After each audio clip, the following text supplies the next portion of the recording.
surah Maryam ini mengurai kejelasan daripada fitnah yang ditujukan kepada ibunda yang suci, Bunda Maria, yang justru secara global Bible melupakan hal yang sangat fundamental ini, yang harusnya terjadi satu keadaan di mana Kristen tampil sebagai pembela terhadap ibunda Tuhan mereka. Namun sayangnya ini tidak ditemukan. Padahal yang bersinggungan langsung dengan orang Yahudi itu adalah orang-orang Kristen.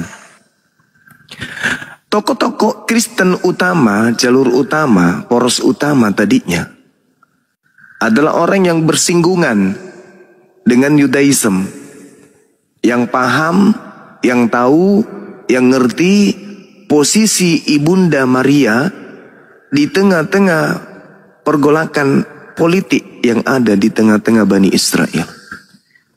Kristen mula-mula tahu ibu Tuhan mereka dihina, difitnah, dikucilkan, diasingkan. Tapi tak ada pembelaan sama sekali. Tak ada pembelaan. Mereka tahu ada Talmud yang menceritakan fitnahan yang begitu kejam terhadap ibunda Tuhan mereka. Tapi tak ada pembelaan. Tapi selalu mengatasnamakan ajaran kasih. Tapi kasih itu nggak nampak dari sisi ini. Ketika ibunda Tuhan mereka difitnah, dihujat, dinistakan, direndahkan, tak ada pembelaan sedikit pun. Bahkan dalam Bible mereka tuh tak ada pembelaan. Bukan hanya sekedar pembelaan dari aspek pengajaran secara teologi, tapi justru yang termaktub di dalam Bible ini, jangankan pembelaan, untuk sekedar menampilkan penghormatan seorang Yesus kepada ibu yang melahirkan dia, satu ayat pun tidak akan pernah kita temukan.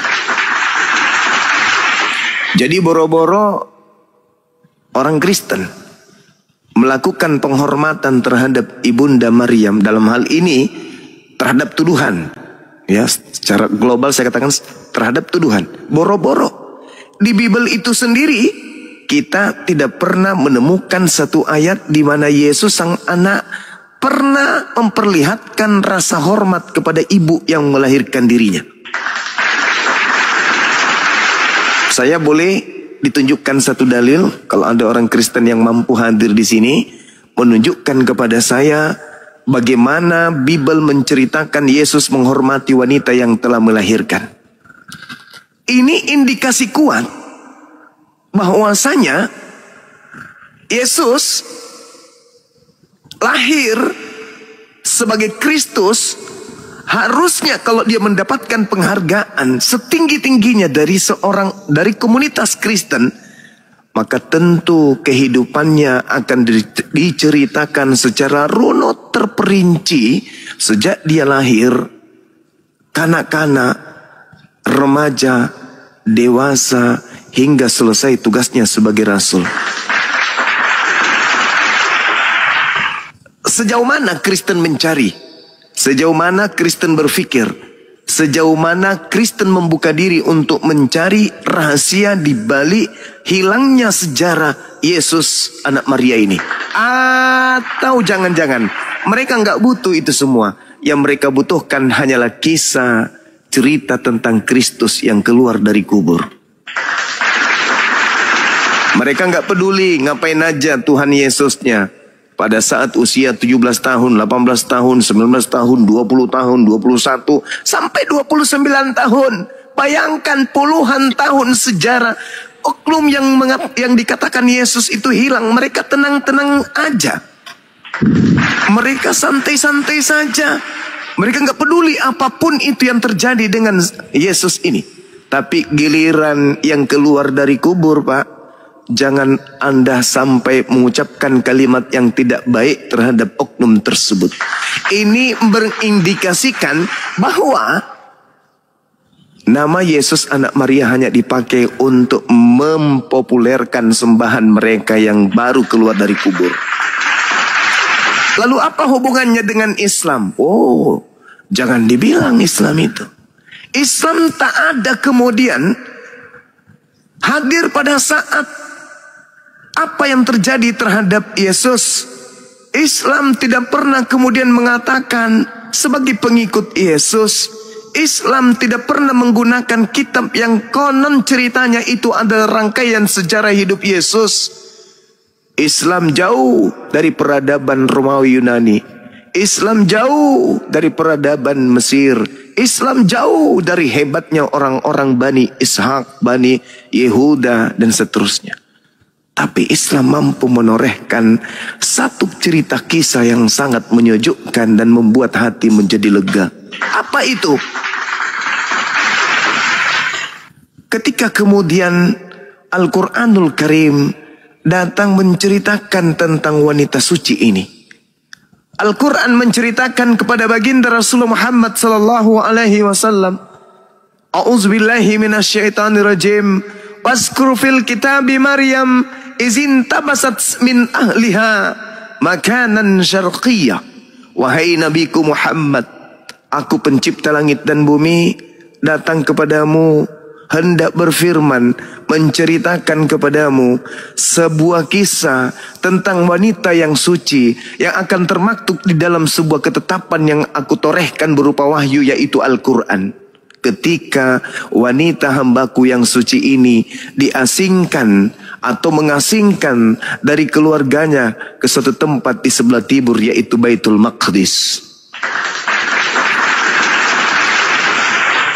Allah datang kemudian mewahyukan berita gaib. Rasulullah nggak tahu menahu tentang cerita itu. Apa kata Allah? Wahai Nabiku, ketika hambaku yang suci ini mengasingkan diri, fattakhasat min dunihim hijaba, lalu dia memasang tabir yang melindungi diri dia dari orang-orang. Lalu pada saat itu, wahai Nabiku, fa arsalna ilaiha ruhana fatamatsala laha basharan sawiyya. Aku lalu mengutus Roh Kudusku kepadanya, maka Roh Kudusku menampakkan diri di hadapannya dalam bentuk manusia yang sempurna. Qalat inni a'udzu birrahman minka in kunta taqiyya. Lalu wanita suci itu berkata kepada Roh Kudusku yang aku utus, sungguh aku berlindung kepada Tuhan yang Maha Pengasih terhadapmu jika engkau adalah orang yang bertakwa. Apa kata Roh Kudusku, wahai Nabiku Muhammad? Beliau menjawab kepada wanita suci ini, qala innama ana rasulu rabbik li'ahabalaki gulaman zakiyah. Wahai perempuan suci, sesungguhnya aku hanyalah utusan Tuhanmu untuk menyampaikan anugerah kepadamu seorang anak laki-laki yang suci. Subhanallah. Kalau di Bibelnya saudara-saudara kita Kristen, pada bulan ke-6 Gabriel datang kepada Maria pada saat dia sedang bertunangan. Ini sudah penghinaan. Bertunangan katanya. Bertunangan. Habis itu belum juga dinikahi, pingin diceraikan. Ini penghinaan. Tapi ketika Al-Quran yang menorehkan kisah itu, apa kata Roh Kudus? Innama ana rasulu rabbik li'ahabalaki gulaman zakiyah. Sesungguhnya aku hanyalah utusan Tuhanmu untuk menyampaikan anugerah kepadamu tentang lahirnya seorang anak laki-laki yang suci. Qalat anna yakunu li gulam walam yamsasni basharu walam aku baqiya.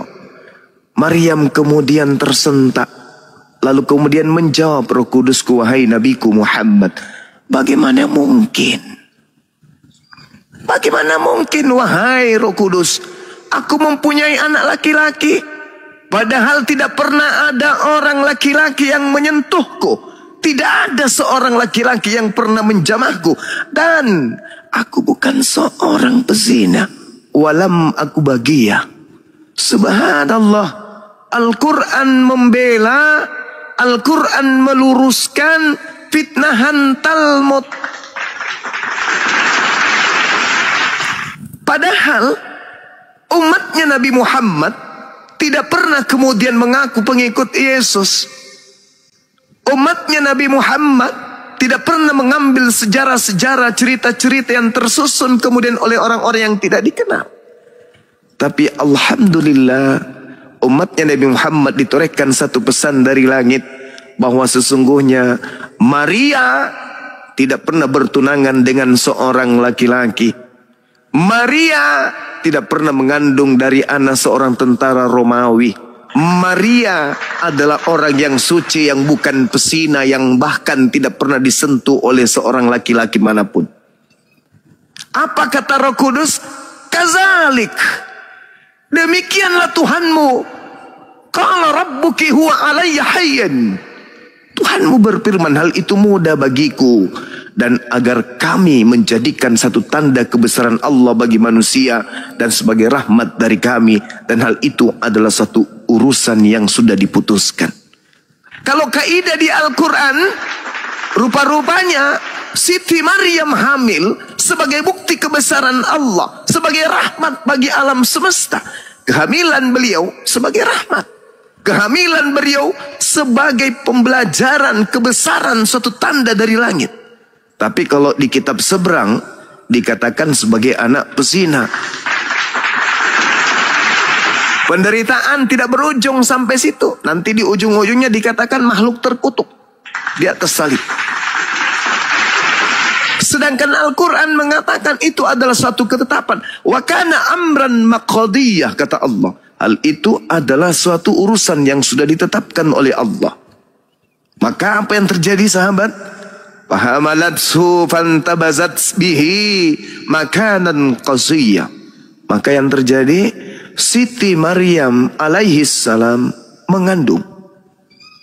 Lalu beliau mengasingkan diri dengan kandungannya itu ke tempat yang jauh.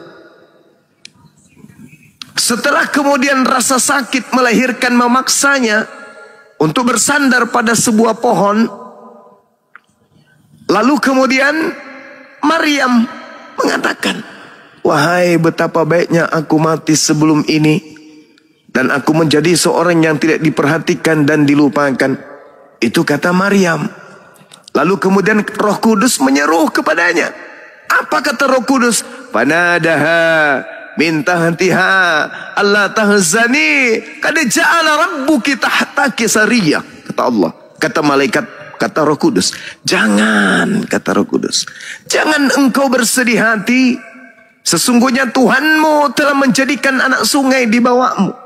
Wa huzzi ilaik bijis'in nakhlati tusaqit alaik rutaba janiyah. Goyanglah, goyanglah, goyangkan pangkal pohon kurma itu ke arahmu, niscaya pohon itu akan menggugurkan buah kurma yang masa untukmu. Maka makanlah, maka minumlah, dan bersenang hatilah engkau. Subhanallah. Jika engkau melihat seseorang, maka katakan, sesungguhnya aku telah bernasar berpuasa untuk Tuhan yang Maha Pengasih. Maka aku tidak akan berbicara dengan siapapun pada hari ini. Makan, minum, bersenang hatilah. Jadi Siti Maryam ini diceritakan oleh Al-Quran. Wahai Nabiku Muhammad, ceritakan wanita itu tidak sengsara, tidak dihinakan, malah dimuliakan, disenangkan oleh Allah. Bayinya bukan lahir di kandang binatang, seperti yang dituduhkan oleh orang-orang yang ada di luar sana. Lalu singkat cerita, di dalam Al-Quran, fa'atat bihi qaumaha tahmiluhu qalu ya Maryam laqad ji'ti syai'un fariyah. Kemudian Maryam ini membawa si bayi ini kepada kaumnya dengan menggendongnya. Mereka kemudian orang-orang Yahudi berkata, wahai Maryam, sungguh engkau telah membawa sesuatu yang sangat mungkar. Ini bersinggungan dengan Yohanes 8, teman-teman sekalian. Ketika dikatakan kami bukan anak-anak zina, kami adalah anak-anak Abraham. Al-Quran mengatakan, ya ukhta Harun, ma kana abuki asau wa ma kanat ummuki bagiya. Wahai saudara perempuan Harun, ayahmu bukan seorang yang buruk perangai, dan juga ibumu bukan seorang perempuan pesina.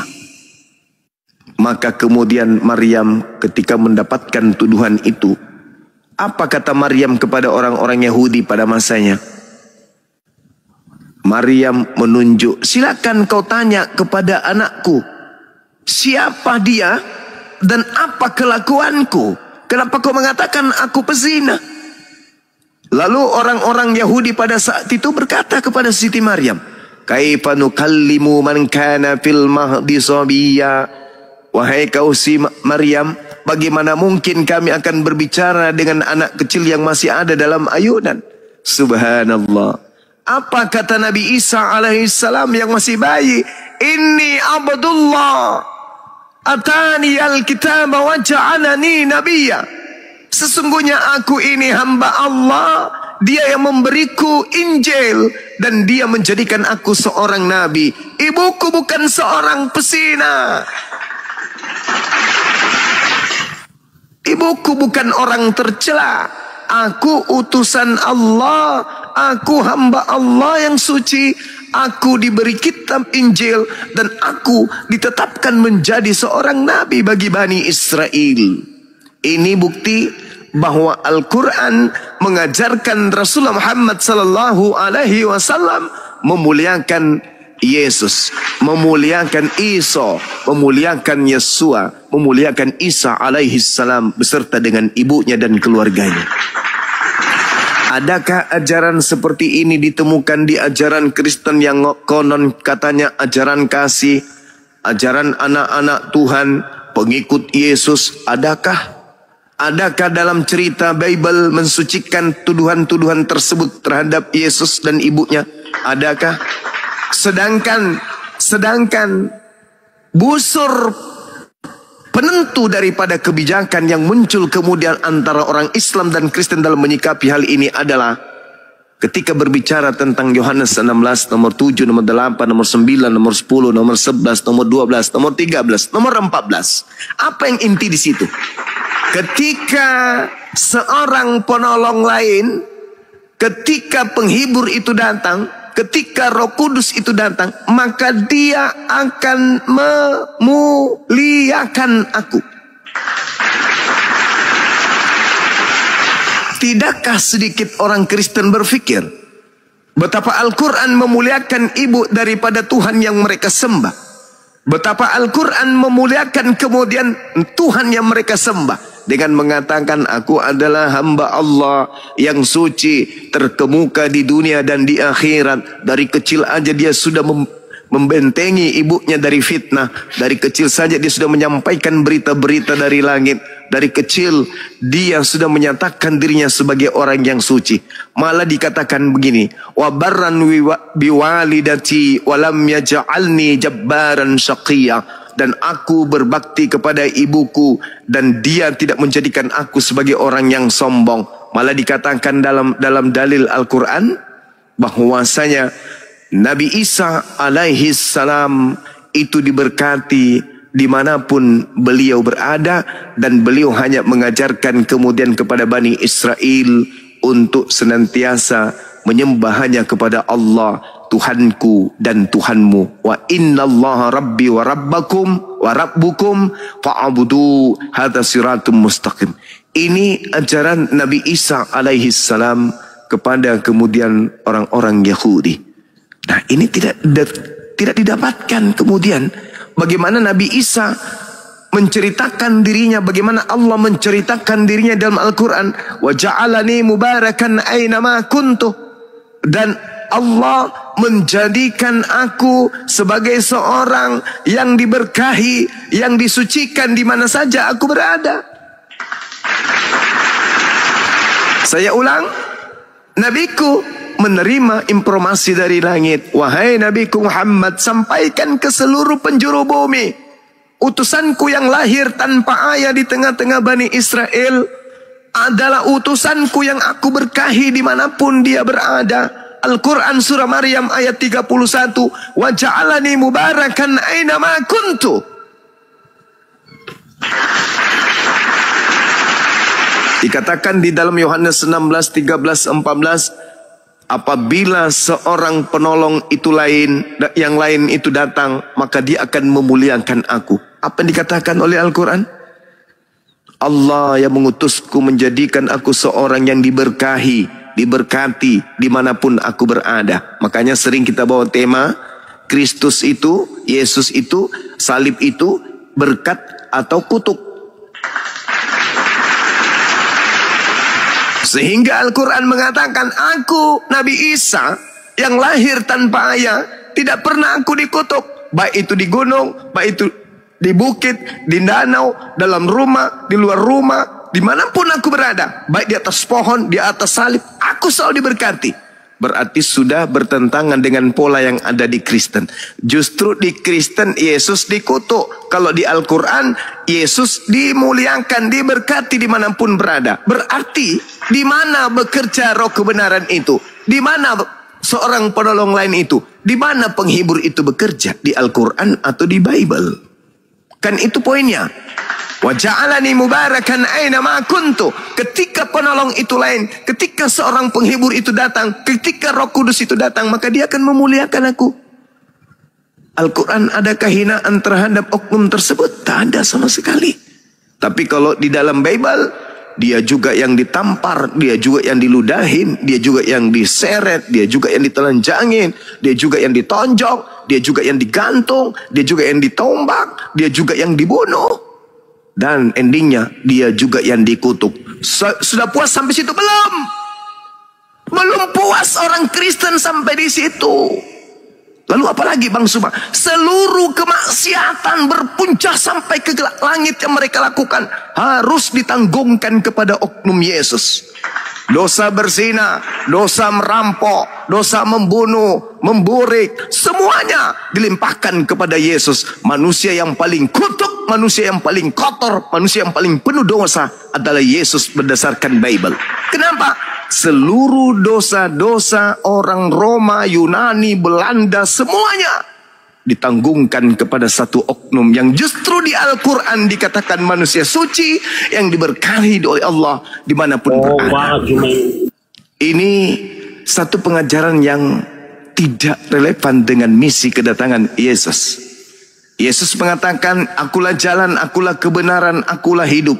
Tidak ada orang yang sampai kepada Bapa tanpa melalui aku. Tapi kok jadi kutuk? Ini seibarat jalan. Narasi si Juma ini.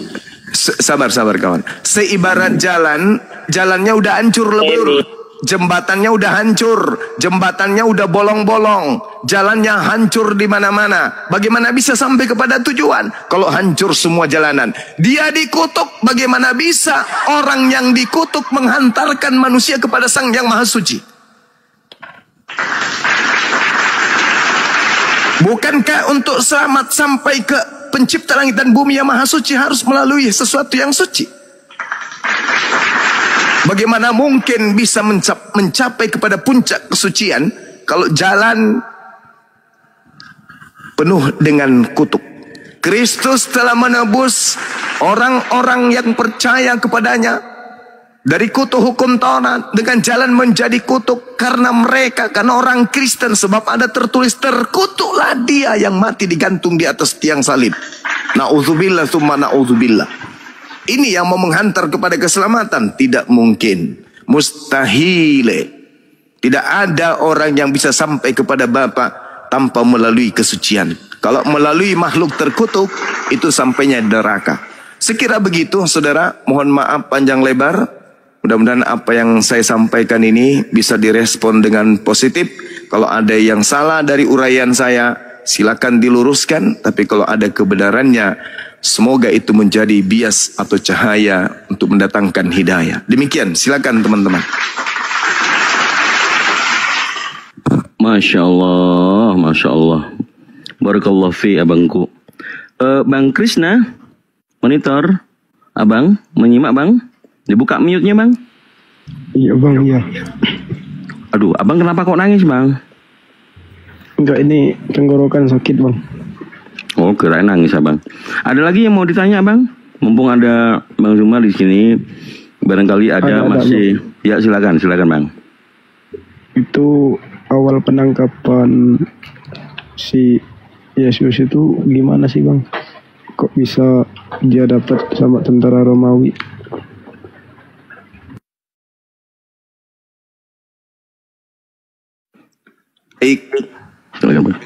Kalau pola di dalam Al-Quran dikatakan fakhtalafal ahzab mim bainihim fawailul lilladzina kafaru mim mashhadi yaumin azim, maka berselisihlah golongan-golongan yang ada di antara mereka, yaitu Yahudi dan Nasrani, maka celakalah orang-orang kafir pada waktu menyaksikan hari yang agung. Asmi' bihim wa absir yauma ya'tunana lakiniz zalimuna yaum fi dalalim mubin. Alangkah tajam pendengaran mereka dan alangkah terang penglihatan mereka pada hari mereka datang kepada kami. Tetapi orang-orang zalim pada hari ini di dunia berada dalam kesesatan yang nyata. Maka Nabi Muhammad diminta oleh Allah untuk turun mewariskan pengajaran peringatan kepada mereka untuk menjauhi cerita-cerita yang tidak sesuai dengan pola yang seharusnya. Maka karena itulah kemudian ketika diceritakan tentang adanya penyaliban, pembantaian, Al-Quran kemudian menolak itu kalau itu terjadi terhadap hamba Allah yang maha suci, hamba Allah yang suci, yang diutus dari yang maha suci. Nah, terkait dengan pertanyaan saudara, itu berarti kita harus mengungkap tabir rahasia yang muncul di dalam Bible. Kenapa bisa kemudian orang suci yang datang yang diutus oleh Tuhan untuk menyelamatkan domba-domba sesat dari Bani Israel, kok justru ditangkap? Mau ngapain ditangkap itu?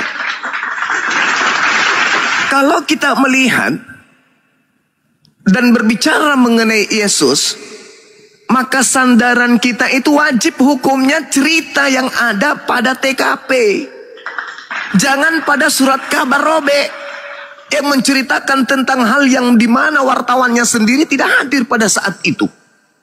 Tapi yang harus kita olah di sini adalah pemberitaan yang terjadi pada tempat terjadinya perkara. Kita lihat saudara, silakan Anda buka kitab saudara, Yohanes 11, nomor 45 sampai nomor 57. Apa yang mendasari kemudian penangkapan ini terjadi? Rupa-rupanya yang mendasari penangkapan harus terjadi terhadap Yesus adalah unsur politik ekonomi. Kita lihat di data nomor 45 sampai 57. Saya baca pelan-pelan. Banyak di antara orang-orang Yahudi yang datang melawat Maria dan menyaksikan sendiri apa yang dibuat oleh Yesus. Di antara mereka kemudian percaya kepada Yesus. Tetapi ada yang pergi kepada orang Farisi dan menceritakan kepada mereka apa yang telah diperbuat Yesus. Lalu imam-imam kepala dan orang-orang Farisi memanggil mahkamah agama untuk berkumpul. Dan mereka berkata, apakah yang harus kita perbuat? Sebab Yesus ini telah membuat banyak mukjizat. Apabila kita biarkan Yesus, maka semua orang akan percaya kepadanya. Dan kalau itu terjadi, maka orang Roma akan datang dan akan merampas tempat suci kita serta bangsa kita. Ini poinnya. Jadi Yesus melakukan banyak mukjizat, termasuk membangkitkan saudara Maria, yaitu Lazarus, dari kematian. Orang takjub, orang terheran-heran. Ini siapa ini, kok hebat kali? Orang mati pun dibuatnya kemudian hidup. Kenapa turun bapaknya? Gak apa-apa, kita lanjut sedikit ya teman-teman. Lalu kemudian mereka yang terheran-heran ini melapor kepada orang-orang Farisi. Lalu orang Farisi ini mendatangi mahkamah agama. Tok tok tok tok, masuk. Kami dari organisasi Partai Farisi ingin melapor komandan. Ada apa? Kami sudah menemukan ada si Pitung, jago silat, jago kungfu. Kenapa dia? Wih, orang mati pun dibangkitkan, paman. Masa sih? Bahaya itu. Jadi apa yang harus kita lakukan? Kita harus memanggil kemudian mahkamah agama Kita panggil kemudian orang-orang yang ada, ya, termasuk mereka yang kemudian menjadi pemegang keputusan, yaitu imam besar. Maka terjadi mereka kemudian rapat kilat. Ini nggak bisa dibiarkan ini. Udah banyak cerita-cerita si Pitung bahwa dia banyak mempengaruhi orang-orang untuk melakukan kemudian pemberontakan. Kumpul. Maka dibunyikanlah semua tiang listrik. Tang, tang, tang, tang, tang. Kumpul, kumpul, kumpul. Maka kumpul mahkamah agama, kumpul imam-imam kepala, kumpul juga orang-orang Yahudi, ahli kitab, orang Farisi, para penggawa-penggawa datang semuanya. Ada yang brewoknya dari atas ke bawah, ada yang dari bawah ke atas. Kumpul. Apa yang harus kita lakukan? Ini kalau dibiarkan ini bahaya ini, bahaya ini.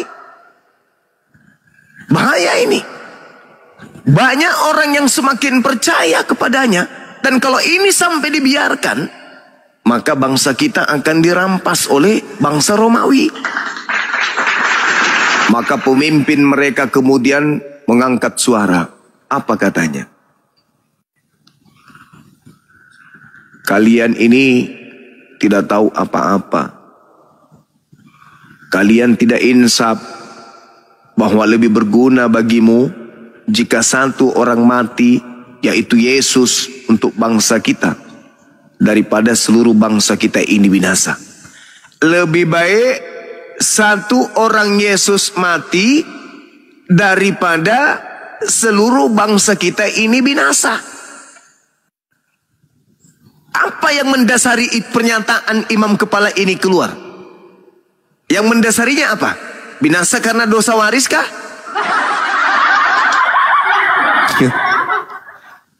Binasa karena diwariskan dosa dari Adam kah? Tidak, saudara-saudara. Kayapas, imam besar, pemimpin tertinggi pada masa itu, mengatakan adalah lebih baik satu orang ini mati daripada seluruh bangsa kita ini binasa. Kenapa binasa?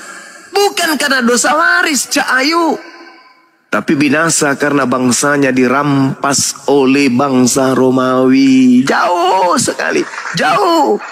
Jadi ajaran Kristus yang muncul kemudian dengan ajaran yang nanti muncul, jauh perbedaannya antara langit dan kandang ayam kampung. Kenapa bisa demikian? Loh, satu takut mereka mati karena dibunuh sama Romawi, yang satu takut mati karena dosanya Adam. Kan gak nyambung kan? Gak nyambung. Laksana langit dan kandang ayam kampung. Jadi seperti itu, saudara-saudara. Maka kemudian imam kepala ini angkat bicara. Lebih baik satu orang ini mati daripada seluruh bangsa Israel ini dirampas oleh bangsa Romawi. Lalu dikasih keterangan. Hal itu dikatakannya bukan dari dirinya sendiri loh, tetapi sebagai imam besar, disebut titelnya. Pada tahun itu juga masa jabatannya pun disebutkan. Apa dia katakan? Bernubuat. Jadi yang sering-sering menjilat lembaran-lembaran Yesaya 53, sering-sering menjilat kemudian Yesaya 7:14, menjilat-jilat Mazmur 22, Eli Eli lama sabachthani. Saatnya mata kalian itu keluar dari tempatnya. Tatap itu Bible, baca dengan baik, keluarkan biji mata kalian. Kalau mata kalian tak bisa membaca lagi dengan jarak jauh, keluarkan biji mata Anda, sampaikan, tancapkan mata Anda itu di Bible, biar bisa membaca bahwa Imam Kayapas bernubuat untuk kematian Yesus, dan akibat nubuatan inilah kemudian Yesus digiring untuk ditangkap dan dibunuh. Bukan karena nubuat, pada hari ini telah lahir bagimu juru selamat. Mimpi lu pade, mimpi. Gak ada nubuatan-nubuatan kayak gitu, itu karya kalian sendiri, Cak Kangkung. Itu nggak ada cerita yang kayak begitu. Di TKP orang pada ribut, orang pada menggosip, oknum ini harus mati untuk bangsa kita. Supaya apa, Cak Kangkung? Supaya bangsa kita ini nggak dirampas oleh Roma. Nggak ada nubuat ke Yesaya, nggak ada. Nggak ada nubuat ke Mazmur, tak ada. Tak ada nubuat untuk kemudian ke kitab Yeremia, Galatia, apapun itu, Daniel dan seterusnya, itu nggak ada. Yesus ini harus mati untuk bangsa kita. Maka dia Kayafas, imam besar, pemimpin tertinggi, bukan pastor, Pak. Bukan pastor, bukan pendeta, bukan. Tapi ini imam kepala, di atas ilmunya daripada mahkamah agama, ilmunya di atas daripada orang-orang Farisi, ilmunya di atas daripada ahli kitab. Dia imam besar, Cahayo.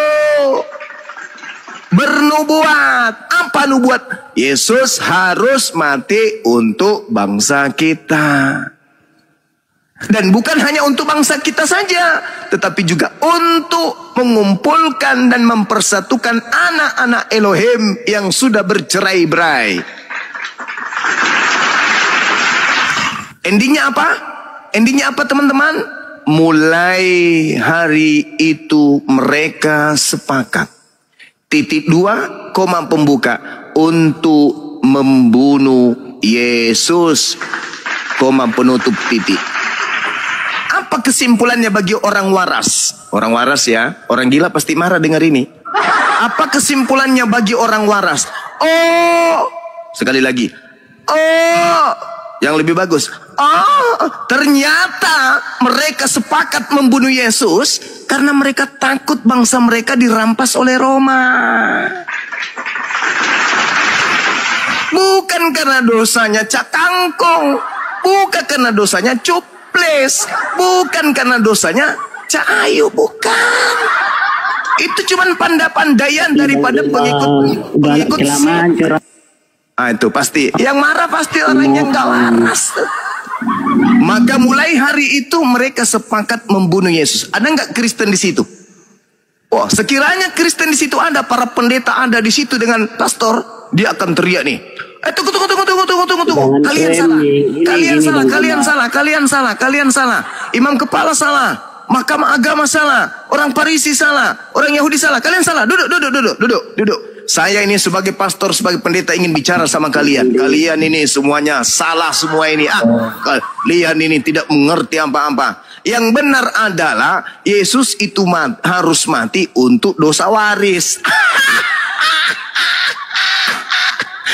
Kalau itu sampai terjadi, teman-teman, dilempari si pendeta ini pakai karung, pakai dedak satu karung. Di Alkitab Juma. Bagaimana mungkin kemudian kamu salah loh. Kamu salah, imam kepala salah, mahkamah agama salah, orang Farisi salah, orang Yahudi salah. Yang benar adalah Yesus harus mati untuk dosa waris. Sampai gigimu lorong 2 meter, tidak akan mungkin bisa itu lolos. Ini mahkamah agama yang ngomong, Cahayu. Ini orang-orang Farisi, imam kepala yang angkat bicara, bahkan bernubuat. Tahun ini juga Yesus harus mati untuk bangsa kita. Karena kalau dia tidak mati, maka bangsa kita dan tempat suci kita akan dirampas oleh bangsa Roma. Gimana itu Juma tertulis Juma? Jangan kau suka memframing Alkitab. Buka ayatnya Juma. Tampilkan ayatnya. Jadi, itu nggak ada. Kesalahanmu di situ. Kamu sering memframing, bikin cerita sendiri Alkitab Juma. Jadi itu nggak ada cerita itu. Jadi sama cerita halnya dengan tadi kamu katakan yang menyalahkan Yesus itu adalah Romawi Kristen. Kamu bilang, kamu gimana sih berpikir Bang Juma? Jadi saudara, yang tadi itu nggak ada, saudara. Jadi yang tadi itu nggak ada cerita itu. Juga pun Yesus belum ada. Di mana? Karena orang Roma, kau kirain orang Roma sebelum Yesus itu Kristen Bang Juma? Gimana sih cara berpikirmu?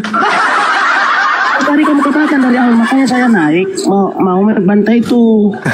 Seolah kamu katakan yang Yesus itu orang Kristen karena orang Roma gitu loh. Di mana zaman dulu Kristen ada orang Roma? Oh, berarti Kristen Anda itu sudah ada ngaku. setelah Yesus kan Juma. Oh, berarti Anda sudah ngaku Penyembah bahwa mereka itu bukan penyembah Yesus Bang Juma, penyembah berhala-berhala itu kayak kamu gitu loh. oh, Orang Romawi yang menyalibkan Yesus. Jadi kamu memahami Alkitab aja nggak ngerti Bang Juma. Bertobat kamu, jangan begitu lah. oh gitu. Ya di mana tunjukkan sebelum Yesus ada orang Kristen, termasuk orang Roma itu. Tunjukkan di mana datanya, apa literasinya Bang Juma, tunjukkan. Oh, jadi Anda sudah ngaku bahwa Kristen itu bukan kelompok dari murid Yesus. Sudah ngaku? Kamu mengatakan bahwa penyalib Yesus itu orang Roma. Kamu katakan tadi itu orang Kristen menyalibkan Tuhannya. Kan itu narasimu, itu yang mau saya bantah. Di mana orang Kristen kita penyaliban Yesus itu? Orang Roma, karena orang Roma sekarang Katolik, kamu kirain Roma yang sekarang itu gitu loh. Oh, narasi cacat berpikir Bang Zuma. Iya, oke. Nah sekarang Kristen menerima salib ini hadiah dari Yahudi atau hadiah dari Romawi? Ada salib hadiah dari Roma apa dari Yahudi, dari mana? Lalu dari mana? Adalah Yesus, firman-Nya Bapa itu yang menjadi manusia. Dari mana salib itu kamu dari sorga, terima? Yesus itu dari sorga Bang Juma. Oh. Kalau salib itu hukuman bagi untuk orang untuk di zaman Yahudi gitu loh. Untuk siapa salib itu diberikan? Oke, Alkitab mencatat bahwa itu buat orang yang melakukan kesalahan besar. Orang-orang yang terkutuk gitu loh. Yang dianggap kelakuannya terkutuk gitu loh Bang. Iya. Berarti jadi betul. Kamu sering Oke, sabar dulu. Anda telah jujur mengatakan bahwa salib itu untuk pelaku besar, untuk orang yang terkutuk. Ini harus Anda dapat apresiasi dari Bang Suma. Orang-orang Kristen contohi saudara kita ini. Dia sudah mengakui bahwa salib itu adalah hukuman bagi pelaku dosa besar dan hukuman bagi orang yang dikutuk oleh Tuhan. Saya ingin Anda menjawab dan memberikan bukti Kristus anak Maria ini dosa besar yang dilakukannya sehingga dia dikutuk oleh Tuhannya yaitu Elohim itu apa? Silakan. Enggak ada dia itu kan itu kurang-kurang Bang Juma. Loh, tadi Anda mengatakan saudara-saudara, tolong di-mute dulu, saudara-saudara. Kami masih mendengarkan, masih ada di kuping kami. Anda mengatakan salib itu adalah hukuman bagi orang pelaku besar dan yang dikutuk oleh Tuhan. Betul teman-teman? Oke, tunjukkan sama saya dikatakan. Betul teman-teman? Betul. Anda mengatakan bahwa salib itu adalah hukuman bagi pelaku dosa besar dan yang dikutuk oleh Elohim. Sekarang saya yang kejar Anda. Saya kejar Anda. Loh, tadi apa Anda? Tunjukkan sama saya di mana Elohim mengatakan dia mengikuti. Jawab. Oke. Apa pertanyaannya, boleh diulang sekali lagi? Kamu mengatakan tadi bahwa Yesus itu Elohim mengutuk Yesus. Di mana itu Bang Juma? Oke, baik. Jadi gini saudara, saya mendengarkan dari lisan Anda sendiri. Ayat mana? Sabar. Anda nggak kebelet haid kan? Sabar dulu ya. Anda mengatakan salib itu adalah hukuman bagi pelaku dosa besar dan bagi orang yang berdosa dan sehingga dia dikutuk oleh Elohim. Itu jawaban Anda tadi. Juma, kau jangan menambah-nambahin Alkitab Bang Juma. Di mana dikatakan di sana baik perjanjian lama apa baru bahwa di salib itu dikutuk oleh Elohim?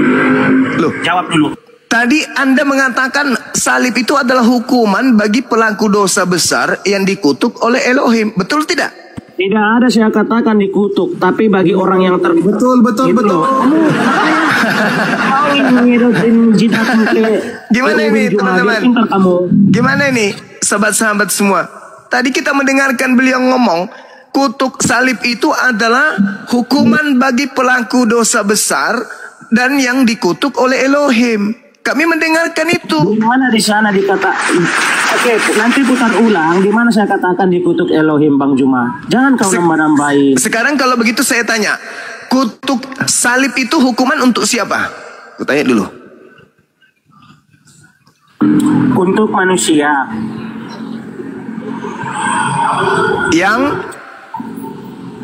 Yang berbuat salah. Dosa besar atau bukan? Iya, dosa besar kalau dia sampai disalib. Dikutuk sama Elohim atau tidak? Oh bukan, nggak ada disanakan di sana. Bukan dikutuk seseorang, bukan. Makanya Dikutuk kamu sama Elohim. Dikutuk sama Elohim. Dikutuk sama Elohim atau tidak? Biar gak gila kamu Bang Juma. Dikutuk Gimana sama kalau- Elohim atau tidak? Kan saya katakan tidak ada. Sekarang kau tunjukkan bahwa di situ saya mengatakan dan Alkitab mengatakan itu dikutuk Elohim. Tunjukkan ayatnya. Ulangan 21 nomor 22 sampai 23. Yang dikatakan. Baca. Baca. Silakan Anda baca. Padahal dia tahu nih, tadi dia sudah ngaku sebenarnya. Tapi namanya pengikut Kristus palsu ya kayak gini. Kalau nggak nipu dirinya sendiri ya bukan pengikut Kristus palsu dong. Yukhadi'una Allah walladzina amanu wa ma yakhda'una illa anfusahum wa ma yash'urun. Pengikut Kristus palsu ingin menipu Allah dan menipu orang-orang beriman. Padahal sesungguhnya pengikut Kristus palsu itu hanya menipu diri mereka sendiri. Tuh Quran saya mengatakan. Tuh ulangan 21 nomor 22, 23 saudara. Apabila seseorang berbuat dosa yang sepadan dengan hukuman mati lalu ia dihukum mati kemudian di kau mana gantung dia. dikatakan bahwa di sana digantung di tiang salib itu dikutuk Elohim Bang Juma?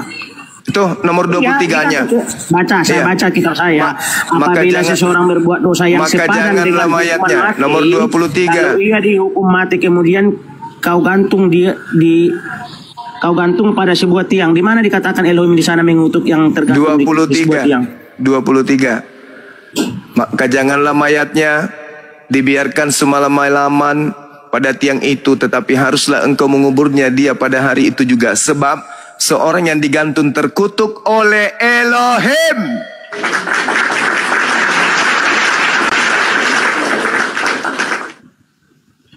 Sampai sini Anda masih mau nipu diri?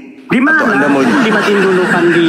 Oh di Pandi belum itu loh. Jawab nggak ada loh Nah, Sono dikatakan gitu. Ini kalau penyembah Kristus palsu pasti begini. Selalu nipu diri sendiri. Di situ sudah jelas-jelas tertulis dikutuk oleh Allah. Cuman saya menghargai ente karena ente menggunakan kitabnya Yahudi, maka saya katakan Elohim. Kalau Anda menggunakan kitab Yunani, saya mengatakan dewa. Orang yang dikutuk oleh Elohim, jangan kau biarkan mayatnya semalam-malaman di atas tiang sampai menyentuh tanah yang diwariskan Tuhanmu kepada nenek moyangmu. Jadi, kalau anak Maria ini suci dari dosa, berarti bukan dia yang disalib. Anak Maria ini tidak dikutuk, dia malah dikasihi. Berarti yang disalib itu bukan dia. Apa dosa Yesus yang Yesus lakukan sepadan dengan hukuman mati? Ada? Nggak ada. Dosa apa yang Yesus lakukan sampai dia dikutuk oleh Bapa yang mengutusnya? Tak ada. Berarti yang disalib, yang disembah Kristen ini siapa? Kristus juga. Tapi bukan Kristus anak Maria. Tapi Kristus Sibilisis. Sadar kawan. Sadar. Jangan kau fitnah Yesus itu pelaku dosa. Jangan kau fitnah Elohim telah mengutuk Yesus anak yang disucikannya. Jangan. Yang dikutuk biarkanlah dia yang memenuhi syarat. Siapa dia? Pemakan suap, pengkhianat, pelaku dosa besar yang sepadan dengan kutukan, yang pantas dikutuk oleh Elohim. Jangan kau dudukkan Yesus manusia suci itu di situ, jangan. Jangan kau kotori dia. Dia adalah manusia yang suci, lahir karena Roh Kudus, tak pernah ternodai dengan dosa setitik pun, dan dia adalah Doang yang ceramah gimana ini? Ceramah dongeng terus dia Pandi. ya sudah kalau begitu. Oke, sekarang kau yang bicara selama 10 jam untuk membuktikan bahwa Yesus anak Maria punya dosa besar yang sepadan dengan kutukan Elohim. Silakan, saya tunggu. Jangan ada yang berbicara selain ente. Kalau ada yang berbicara selain ente, timpuk mulutnya pakai emas batangan. Silakan, lu yang ngomong. 10 jam untuk membuktikan bahwa Yesus punya dosa yang sepadan dengan kutukan oleh Elohim. Silakan. 1, 2, 3. Kau bernarasi dari tadi Bang Juma, udah congor menambah-nambahin Alkitab gitu loh. Gak ada dikatakan di sana yang yang tergantung yang salib itu diketuk Elohim. Itu namanya itu. Berbicara Yesus ya, itu kan Yesus bahkan difitnah dalam hal itu gitu loh, bahwa Yesus mengaku dirinya anak Allah. Orang ini Mas, ntar dulu kan dia ada orang saya.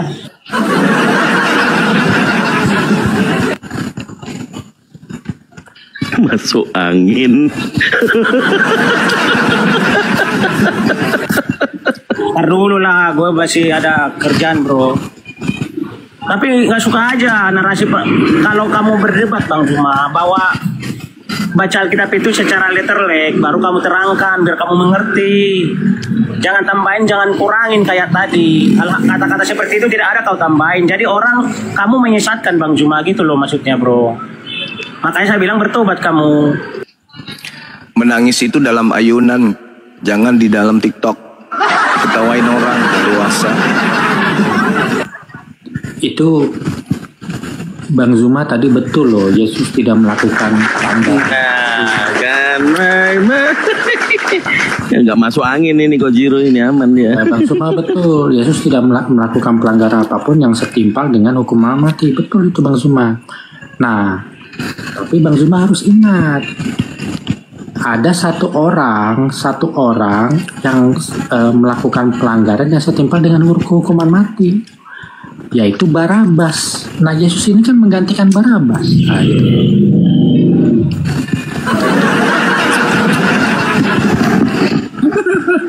Apa orang-orang ini? Sakit perutku. Berarti kalau yang disampaikan saudara Kanjilo ini betul, maka Keluaran 23 nomor 7 nomor 8 itu harus dirubah.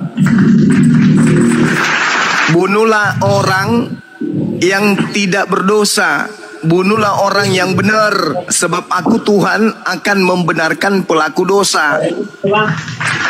Itu kalau benar Kajiro ini. Tapi dalilnya tidak begitu. Dalilnya jangan kau membunuh orang yang benar, jangan kau membunuh orang yang tidak bersalah, sebab aku Tuhan tidak akan membenarkan orang yang bersalah. Dengan kata lain, jangan kau bunuh Yesus, sebab aku Tuhan tidak akan pernah membenarkan orang-orang Kristen. Itu yang betul. Maka kembali kepada pola awal, bahwa kutuk itu, salib itu hanya berlaku bagi mereka yang melakukan dosa besar yang sepadan dengan hukuman mati akibat kutukan Tuhan. Pertanyaannya, apa dosa Yesus kami? Apa yang maksiat yang dilakukan Yesus kami? Adakah? Tidak ada. Berarti kembalikan Yesus kami. Rangkul Yesusmu yang keluar dari kubur itu. Rangkul sekencang-kencangnya. Bawa dia bersamamu. Kau mati sama dia. Silakan Anda rangkul. Dia adalah makhluk yang dikutuk oleh Tuhan yang keluar dari kubur itu. Silakan kamu rangkul dia. Sembah dia sampai kalian mati. Silakan.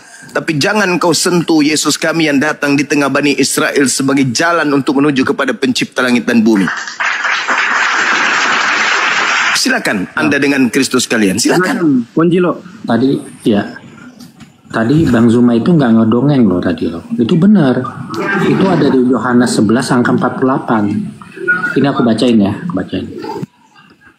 Apabila kita biarkan dia, maka semua orang akan percaya kepadanya, dan orang-orang Roma akan datang dan akan merampas tempat suci kita serta bangsa kita. Pertanyaan aku Bang Zuma, ini Yesus ini siapa? Yesus ini muridnya cuma 12. Kenapa imam-imam kepala itu bisa mengatakan nanti gara-gara Yesus ini nanti Roma ini akan meluncurkan operasi militer menyerang kita? Apa ini? Apa spesialnya Yesus loh? Anda mungkin bisa berselancar ke dalam kitab Lukas 23, di mana di sana ada kondisi di mana Yesus ini dituduh melarang orang-orang untuk membayar pajak. Coba Anda lihat di dalam Lukas 21 bukakan ayatnya, kita lawan teman-temannya. Ini juga satu penjual cendol. Diam aja kau. Giliran mencret kau pada tamu.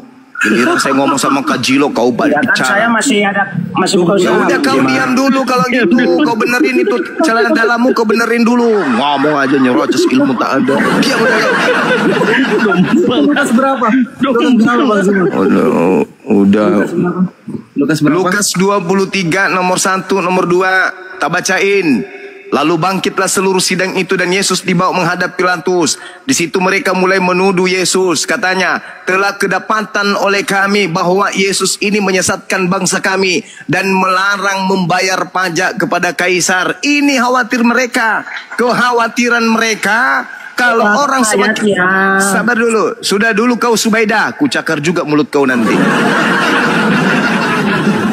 Jadi mereka mengatakan kalau Yesus ini dibiarkan merajalela untuk memberikan mukjizat-mukjizat, orang semakin banyak percaya kepadanya. Dan kalau orang semakin banyak percaya kepadanya, maka orang-orang akan terpengaruh. Kalau orang terpengaruh, mereka tidak akan bayar pajak. Kalau mereka tidak punya bayar pajak, kita tidak punya upeti untuk Kaisar. Kalau kita tidak punya upeti untuk Kaisar, maka Roma akan datang menghancurkan bangsa kita. Itu polanya. Iya, Makanya gitu berilmu. Gini loh Bang, ini Yesus ini kan ibarat orang yang punya IG followernya cuma 12. Kalaupun dia ngomong seperti itu Bang, itu ngaruhnya apa Bang? Dia cuma La haula wala quwata illa billah. Anda tahu nggak ketika Yesus itu masuk ke tanah Yudea, Galilea, menggunakan keledai atau kedelai, menggunakan kendaraan kedelai. Dia masuk, seekor kedelai diambilnya, lalu masuk ke dalamnya. Keledai. Iya, kedelai. Jadi dia masuk, apa kata orang? Hosana, Hosana, Hosana, Hosana, Hosana. Bergemuruh Yerusalem dengan kata itu, doa itu. Diberkatilah Yesus anak Daud, diberkatilah anak Yesus anak Daud. Orang datang berbondong-bondong percaya kepada dia. Memang 12 murid sebagai pilar pengajaran. Tetapi murid-murid punya pengikut, semua pengaruhnya luar biasa. Makanya khawatir mereka. Ini bahaya ini. Kalau sampai dibiarkan kemudian dia mempengaruhi orang-orang banyak, maka dia akan sepele dengan kekaisaran. Dia tidak akan membayar pajak. Maka apa yang terjadi? Harus kita bunuh orang ini, lenyapkan orang ini. Itu yang mendasari sampai Yesus dibunuh. Bukan dosa waris, Cak Kangkung. Nah, Bang Zuma terpancing sama aku. Berarti Pontius Pilatus tepat ketika dia menuliskan di atas kayu salib Yesus raja orang Yahudi. Karena pada waktu dia masuk ke Yerusalem, orang-orang berbondong-bondong menyambut dia kan. Nah gitu. Kalau Anda melihat di dalam Lukas 33, Lukas 1 nomor 33 maksudnya. Apa yang diceritakan di sana? Yesus ini adalah raja selama-lamanya untuk Bani Yakub, Bani Yehuda. Tapi dia bukan Tuhan. Bolehkah saya tanggapi Kojiro, Bang? Silakan saudara, silakan. Saya makan siri dulu ya. Bang, aku ini Kristen loh, Bang. Dengan Barnabas itu kalau ya. Saya baca di buku Yunani itu punya kakek saya dulu itu, bahwa itu adalah Zeus, dan Zeus itu dewa petir. Lalu ya betul itu Bang. Lalu dia itu memerintahkan Hermes sebagai Paulus. Hermes itu sebagai Paulus. Ya kan itu memang ada Bang di KPR Bang, itu memang ada. Iya, makanya iman saya itu bingung sama agama saya ini. Lihat si Hermes itu mirip si Yesus, cuman namanya Zeus. Demikian lah Bang.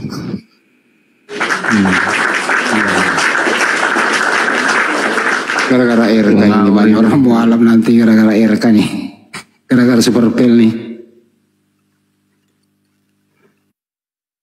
Dari Yunani semua tuh ngaur, penyembah berhala semua itu. Ini Bang Ambo ini Kristen atau Muslim Bang?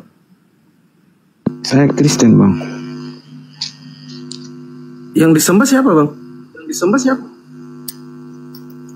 Kenapa? Sesembahannya siapa? Yesus lah. Bang Ambo, Yesus itu mulia atau terkutuk Bang? Mulia dong. Terus yang Kenapa bisa terkutuk di salib siapa? Itu ini pemahaman kita ini sebenarnya salah. Pemahaman kalian maksudnya. Salib itu dibuat itu dari Yesus tuh belum top-topnya itu udah ada. Salib itu dibuat khusus untuk orang yang bersalah, bukan dikhususkan untuk Yesus. Saya ulang Jadi ya yang bang ya. dimaksudkan dikutukan. Bang saya ulang nih bang. Tuhan. Izin bang. Saya ulang bang. Yesus itu mulia atau terkutuk? Mulia. Ya boleh nggak orang mulia disalib? Ini kan konteksnya kalian tidak tahu kenapa sampai dia bisa disalibkan. Macet. Karena banyak orang yang menentang dia punya macet apaan? Saya Karena tanya. banyak di dalam. Dengerin sederhana Apa? loh. Boleh tidak orang mulia disalib? Ini saya kasih contoh ya. Boleh orang ada pernah lihat kasus orang benar itu disalahkan. Saya ulang lagi. Boleh tidak Yesus yang mulia disalib terkutuk? Tidak ada terkutuk untuk Yesus. Tampilin dulu Pak Usmandi Galatia 3:13. Suruh baca sendiri. Usmandi. Di apa? Galatia 3 nomor 13. Ada laptopnya Bang Andi. Coba Bang Ambon. Bang Ambon. Baca. Baca. Anda punya Bible kan Bang Ambon di situ? Coba dibaca Galatia 3:13. Aku ambil dulu bentar. Ya. Banyuma udah nyiri belum Banyuma? Banyuma udah nyiri silakan. Masih. Ya, sambil nyiri aja udah sikat. Izin saya sedikit Bang Zuma ya, sedikit aja. Tadi yang dibaca Bang Krisna yang dari Katolik ini loh, ternyata ada kesamaan dengan kisah para pewarta 14 nomor 11. Boleh sedikit Gurunda? Boleh. Siap. Iya. Ini yang dibaca ada bukunya katanya Bang Krisna ya. Tuh dibaca Bang Krisna. Bang Krisna silakan Bang. Nih. Kisah para pewarta 11 nomor 14 nomor 11. Ketika orang banyak melihat apa yang telah diperbuat Paulus, mereka berseru dalam bahasa Likaunia. Susah kali. Dewa-dewa telah turun ke tengah-tengah. Dalam Bang Zuma yang bisa ini Kanda. Minta tolong ini aja Kanda. Dewa telah turun di tengah-tengah kita dalam rupa manusia. Nah, ini ada kaitannya dengan apa? Dengan Matius 24 nomor 24. Kristus palsu dan nabi-nabi palsu akan datang akan banyak melakukan mukjizat sekiranya mungkin dia menyesatkan orang-orang pilihan. Kenapa kemudian orang-orang yang ada di Likaonia ini menganggap kemudian Paulus ini seperti dewa Hermes? Kenapa? Karena mukjizatnya banyak. Karena mukjizat yang dia lakukan itu banyak. Tergenapi apa yang Yesus nubuatkan. Waspadalah kepada Paulus yang banyak melakukan mukjizat.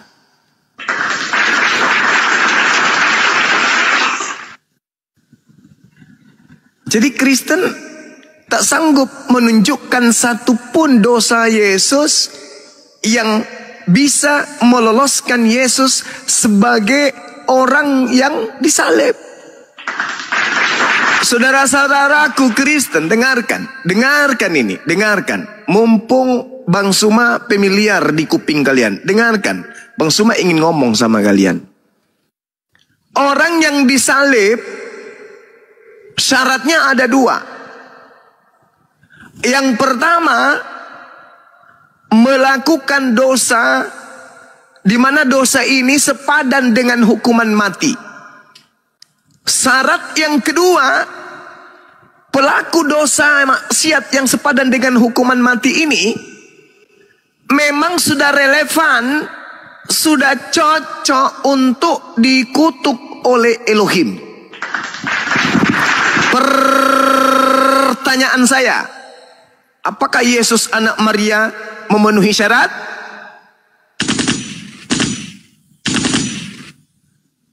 silakan. Persekutuan Gereja se-Indonesia, silakan layangkan surat.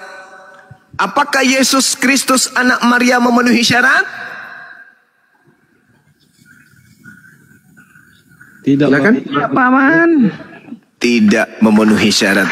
Kalau seluruh kekuatan yang ada pada masa itu berkumpul, menyatukan persepsi, menyatukan pendapat, menyatukan kekuatan untuk menangkap Yesus, pencipta langit dan bumi yang mengutusnya sebagai hamba spesial, apakah dibiarkannya untuk tertangkap?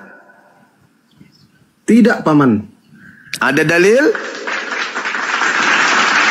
Ibrani 57. Lukas 2, Kisah Para Rasul 2, nomor 31-32. Nubuat Nabi Daud tentang tuannya. Apa nubuatnya? Tentang kenaikan Al-Masih. Dia tidak akan ditinggal di dunia orang mati, dikubur, dan jasadnya tidak mengalami kematian. Akan tetapi tangan kanan Allah akan menyelamatkannya dan mengangkatnya ke atas. Itu dalil. Dinda Pandi silakan dibaca. Dari nomor berapa, Kanda? Dari 29 boleh. Yap.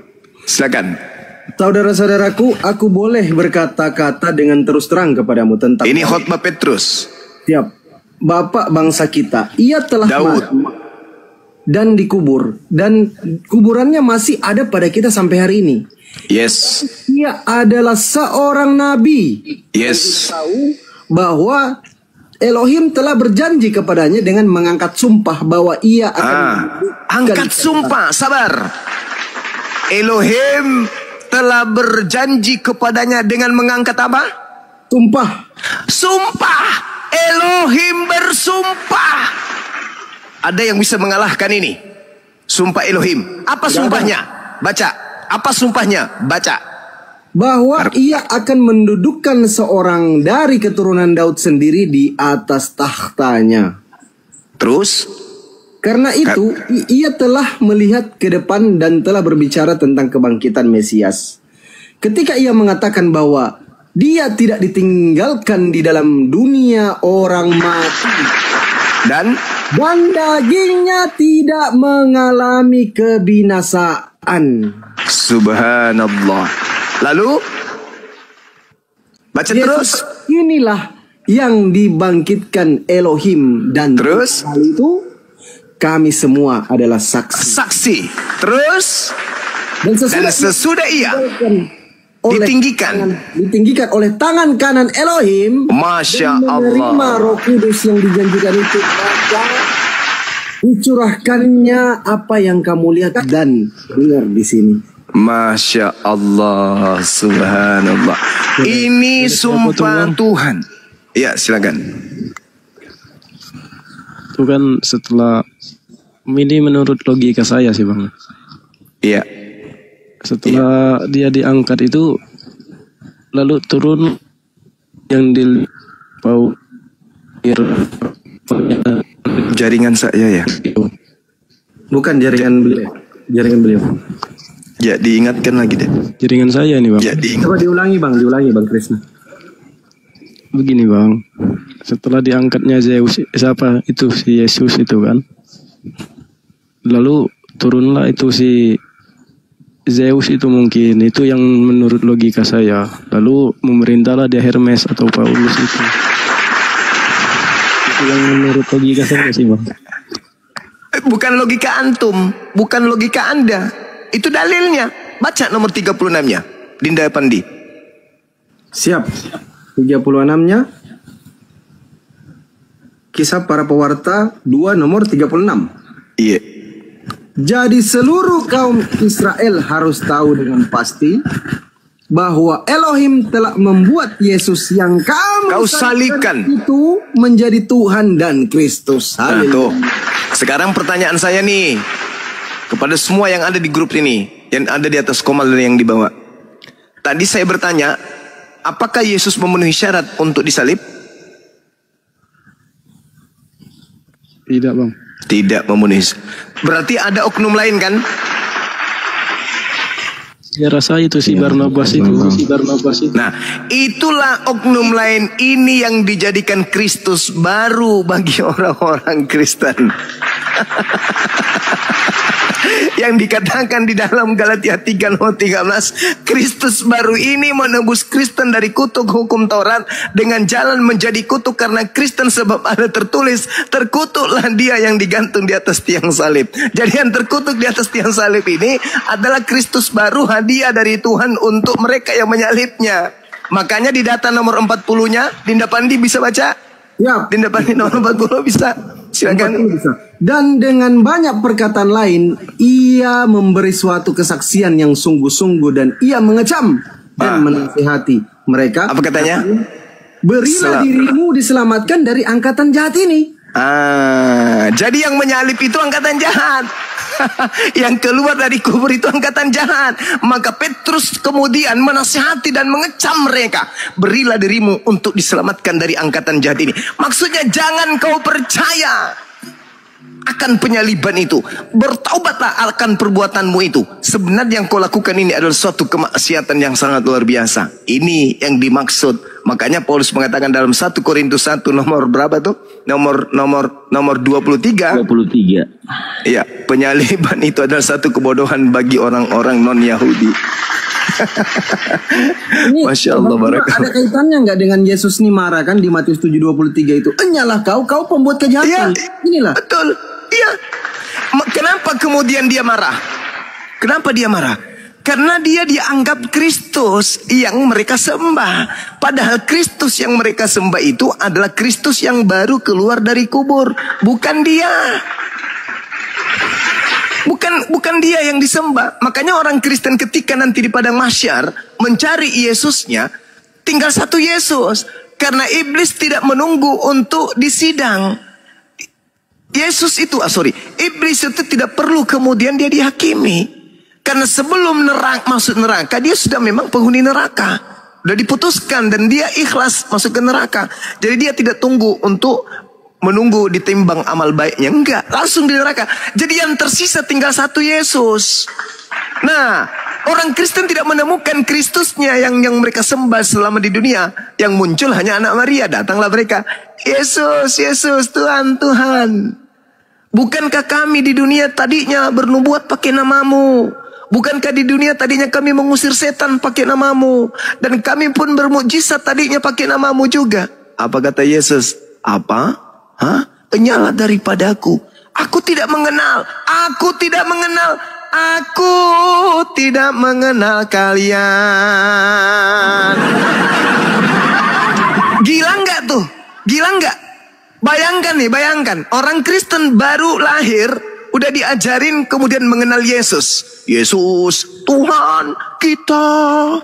Yesus luar biasa. Dari kecil tuh dididik.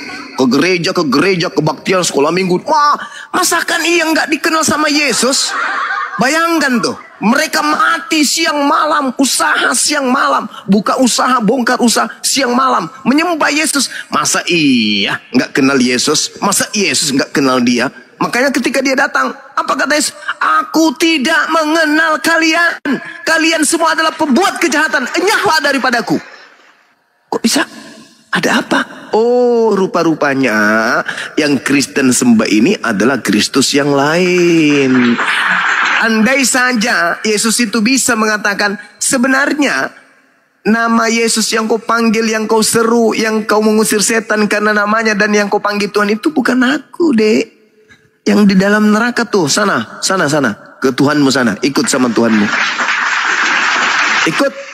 Ikut sana sama Tuhanmu. Aku tidak mengenal kalian. Kenapa demikian? Karena Yesus sendiri mengatakan apa? Yohanes 10 nomor 27. Catat. 27 dari bab 10 kitab Yohanes. Catat. Yohanes 10 nomor 27. Apa kata Yesus? Aku mengenal pengikutku. Pengikutku mengenal aku. Kok bisa? Yes. Mereka mendengarkan suaraku dan mengikuti aku. Mari kita urai. Ketika Yesus berkata, aku diutus hanya kepada domba yang sesat dari umat Israel. Orang Kristen dengar nggak? Mau nggak orang Kristen dengar itu? Mau nggak? Mau nggak? Mau nggak? Mau nggak? Mau nggak? Nggak mau. Nggak mau. Yesus mengatakan, jika ada orang berkata kepadamu, bertemu dengan Mesias di padang gurun, bertemu dengan Mesias dalam bilik, jangan kamu percaya. Orang Kristen mau nggak mendengar suara itu? Nggak mau. Nggak mau. Aku mengenal pengikutku, pengikutku mengenal aku. Mereka mendengarkan suaraku dan mengikuti aku. Ketika Yesus berkata hidup kekal itu adalah satu-satunya Tuhan yang di langit dan aku hanya utusan, orang Kristen mau ikut nggak? Nggak mau. Nggak mau. Ketika Yesus bersunat, Kristen mau nggak? Nggak mau. Ketika Yesus kemudian puasa, Kristen mau nggak? Nggak mau. Ketika Yesus menyembah hanya satu Tuhan, Kristen mau nggak? Nggak mau, maunya 3. Ketika Yesus kemudian mengajarkan hari Sabtu Sabat, mau nggak? Nggak mau, hari Minggu. Ketika Kristen mengajarkan untuk jangan makan makan yang diharamkan oleh Nabi Musa, mau nggak? Nggak mau. Nggak mau. Ini yang mau mengaku sebagai murid, ini yang mengaku sebagai pengikut. No, kata Yesus, enyahlah daripadaku, daripada ku tendang bokongmu, pergi sana. Itu dalil. Jadi kesimpulannya, Kristen diduga keras menyembah Kristus palsu. Demikian sementara, silakan. Oke, silakan teman-teman Kristen sebentar Bang. Ya, silakan Bang Ambon. Minta maaf agak terlambat aku tadi. Tidak nyimak apa namanya? Kristus yang salah ini yang mana? Yang Abang juga maksud ini? Kristus yang salah. Silakan Guru. Yang di kayu salib atau yang sesudah di kayu salib atau yang mana? Yang di kayu salib, Bang. Bukan Yesus yang di kayu salib. Yesus orang suci ini tidak lolos. Berarti mungkin dia tidak disalibkan. Yes, dia nggak disalibkan. Dia diangkat langsung oleh tangan kanan Elohim ke langit. Yang disalibkan adalah orang yang diserupakan dengan dirinya. Itulah yang disembah oleh saudara-saudara kami Kristen. Apa buktinya? Ada ayatnya, Bang. Ayat yang mana nih? Ayat mana? Yang menunjukkan kalau dia itu memang bukan Yesus yang asli gitu. Anda coba baca Markus 16 nomor 12. Lalu Yesus menampakkan diri kepada kedua muridnya dalam rupa yang lain.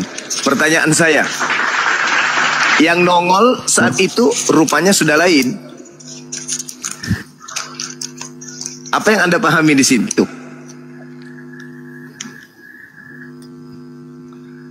Sesudah ia menampakkan diri, 16, sesudah itu Yesus menampakkan diri dalam rupa yang lain kepada dua orang dari mereka ketika keduanya dalam perjalanan keluar ke kota. Pertanyaan saya, betul di sini dalam rupa lain? Betul di sini dalam rupa lain, Bang?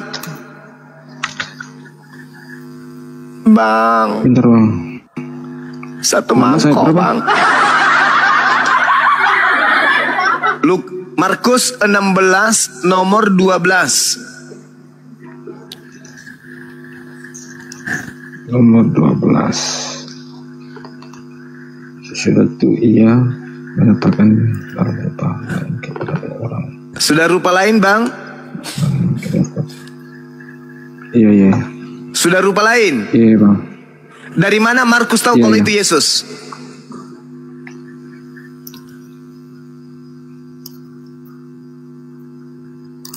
Kurang tahu juga sih. Karena itu sudah bukan Yesus. Itu sudah bukan Yesus. Apa buktinya dia bukan Yesus? Dalam rupa lain.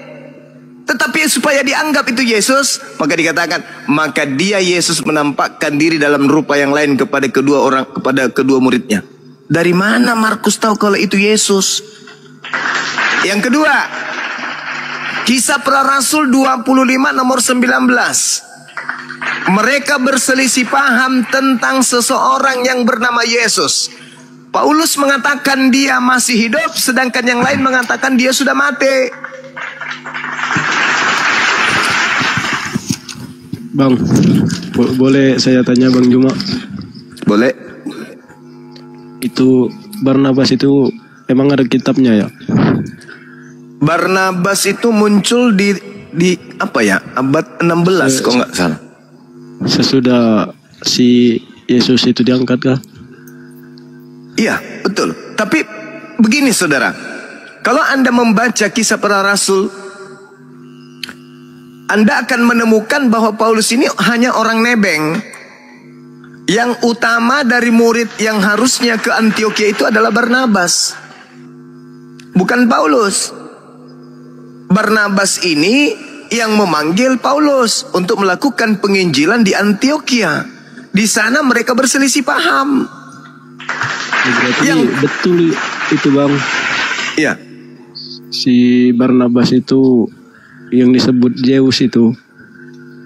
Nah, betul.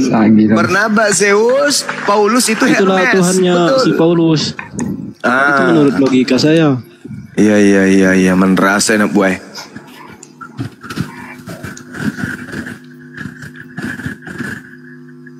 Nah, Barnabas mereka sebut Zeus dan Paulus mereka sebut Hermes karena ia berbicara. Si Hermes ini mengangkat si Paulus menjadi nabi. Si Hermes jadi Yesus.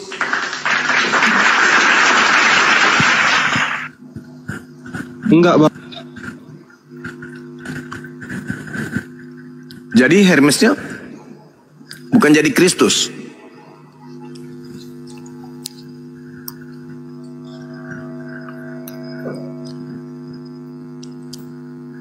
Yang pada intinya teman-teman sekalian, saya akan tetap teguh dalam pendirian Yesus itu manusia suci.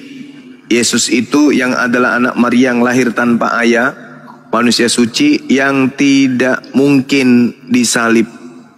Tidak mungkin, karena dia adalah orang suci. Sedangkan salib itu hanya diperuntukkan kepada orang yang dikutuk oleh Tuhan. Yesus apakah dikutuk? Nggak mungkin dikutuk. Jadi ayo saudara-saudara Kristen bangun dari tidur panjang. Bangun. Kiamat sudah dekat. Saya kan tapi gini Bang, di dalam ajaran Kristen itu kan sebentar kawan ada apa? Satu. Ah iya. Silakan. Nah dulu, Amboi dulu.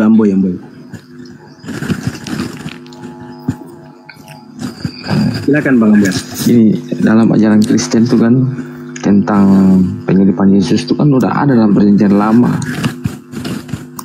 Ada nubuatannya, cuma aku lupa di ayatnya tuh yang keberapa. Yesaya 53. Tentang nanti dia mati, dia disiksa karena menanggung nanti dosa manusia begitu. Yesaya 53. Dibilang ada Kristus yang kedua itu Yesaya betul. Nah, kalau dibilang ada Yesus Kristus yang kedua itu berarti dia kayak sesuai dengan nubuatan itu. Oke, mari kita buktikan apakah itu nubuatan untuk Yesus atau bukan. Anda lihat di pembukaan kitab Yesaya bab 1. Buka Yesaya bab 1 Bang.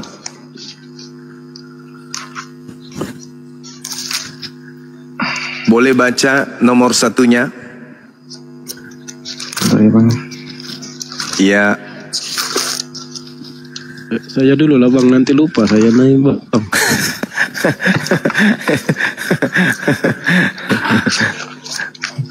Sabar. 2 menit. Yang penglihatan ya? Ya. Penglihatan yang telah dilihat Yesaya bin Amos tentang Yehuda dan Yerusalem dalam zaman usia Yotam, ya, raja-raja Yehuda. Nah, mana ya Bang? Yaitu. Jadi Yesaya bin Amos itu mendapatkan penglihatan dari Elohim. Penglihatan tentang siapa? tentang Yehuda dan tentang Yerusalem. Dalam sejarah apa? Dalam kisah apa? Pada zaman apa? Menceritakan penglihatan itu yang mencakup tentang zaman Uzia, zaman Yotam, zaman Ahaz, zaman Hizkia, raja-raja Yehuda. Tidak ada zaman Yesus. Jadi kitab Yesaya itu, saudara, dari Yesaya 1 sampai Yesaya 66 itu semuanya bercerita tentang raja-raja Yehuda yang hidup pada zaman Hizkia, pada zaman Ahaz, pada zaman Yotam, pada zaman Uzia, yang berkait dengan Yehuda dan Yerusalem. Tidak ada hubungannya dengan Yesus. Tetapi gereja mencari jalan jembatan untuk meluruskan, melancarkan kemudian aksi-aksi tipu-tipu dosa ditebus dengan darah manusia, dengan mengais-ngais cerita Yesaya 53 itu, padahal tak ada hubungannya. Apa buktinya tak ada hubungannya? Tadi saya menjelaskan Yohanes 11 nomor 45 sampai nomor 57. Yang paham tentang kitab Yesaya adalah ahli Taurat. Yang paham tentang kitab Yesaya adalah imam kepala. Yang paham tentang Yesaya itu adalah mahkamah agama. Yang paham tentang kitab Yesaya itu adalah orang Farisi. Mereka 4 komponen terkuat pada zamannya berkumpul untuk membunuh Yesus. Apa alasan mereka membunuh Yesus?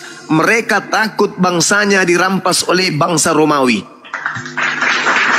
Bukan karena Yesaya, bukan karena nubuat, enggak. Karena Yesus melakukan banyak mukjizat sehingga mereka khawatir semakin banyak orang percaya kepada Yesus, semakin kurang orang membayar upeti kepada kaisar, maka kaisar Romawi akan datang merampas tempat suci mereka.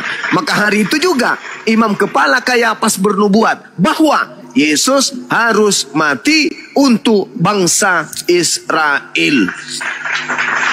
Baca nomor 53-nya, mulai hari itu mereka sepakat membunuh Yesus.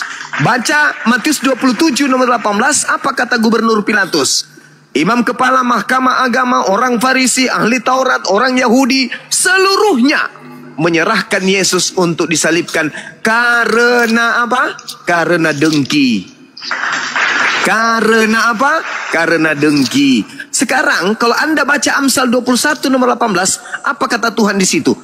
Pengkhianat aku pakai sebagai tebusan orang benar, dan orang fasik aku pakai sebagai ganti orang jujur. Siapa pengkhianat? Yudas. Siapa orang fasik? Yudas. Mana buktinya bahwa Yudas itu fasik? Baca Amsal 17 nomor 23. Apa katanya? Orang yang makan suap adalah orang fasik. Baca Ulangan 27 nomor 25. Terkutuklah orang yang makan suap. Siapa yang makan suap? Yesus atau Yudas? Yudas. Berarti yang memenuhi syarat untuk disalib siapa?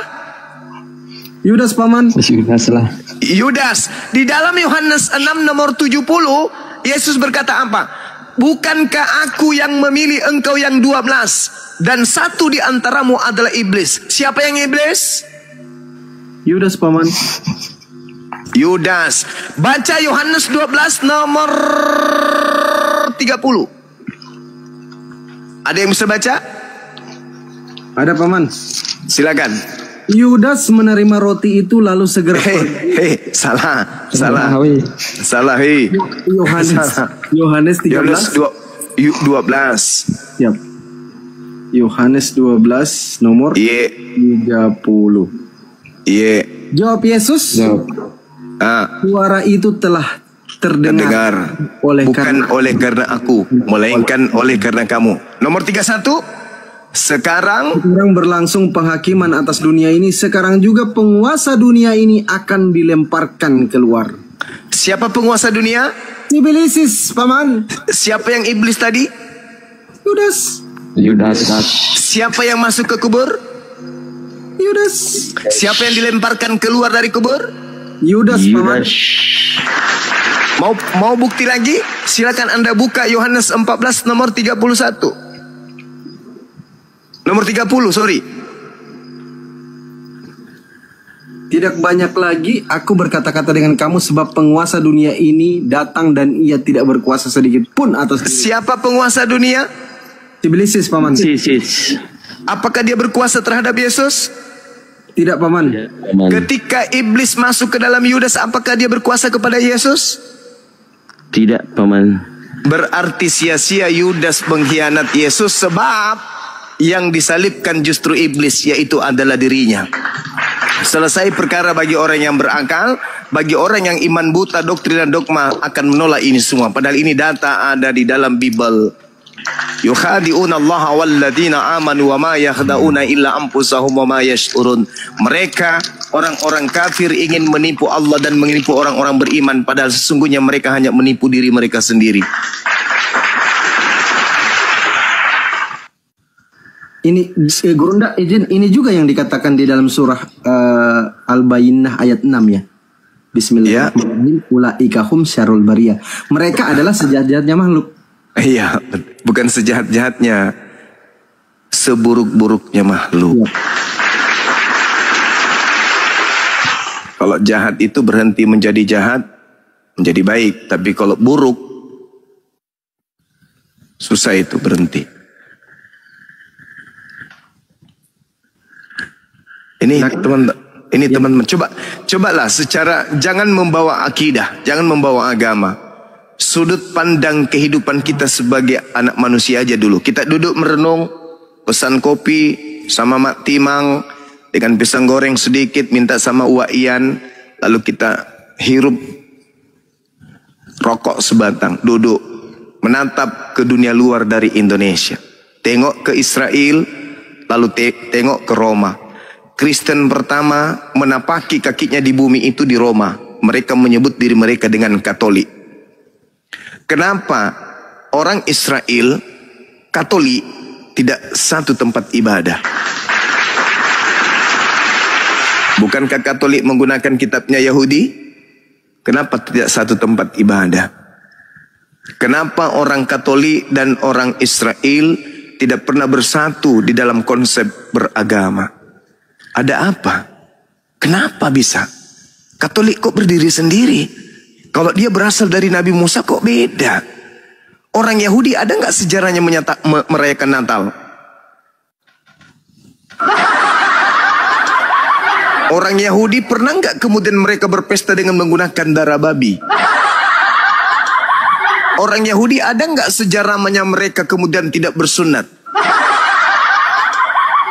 Orang Yahudi ketika ibadah pakai jas, ketika mereka meninggal pakai kafan. Kebalik. Apakah pernah berpikir di kepala kita ini, kok bisa orang Yahudi, orang Katolik tidak menyatu? Padahal Katolik begitu megahnya, Vatikan Romawi begitu kayanya, gaungnya sampai ke langit. Kenapa orang Yahudi tidak tergiur untuk menjadi pengikut? Toh agama kitabnya sama. Toh katanya berasal dari Elohim, anak-anak Elohim juga. Kenapa? Itulah yang harus harus Anda pikirkan. Kita pikirkanlah, bukan cuma Anda, saya pun juga memikirkan itu. Sehingga dari hasil pemikiran ini membuahkan keinginan untuk belajar Bible. Maka salah satu poin saya temukan kemudian di dalam Kisah Para Rasul 24 nomor 5. Apa suruhan orang-orang Yahudi di sana?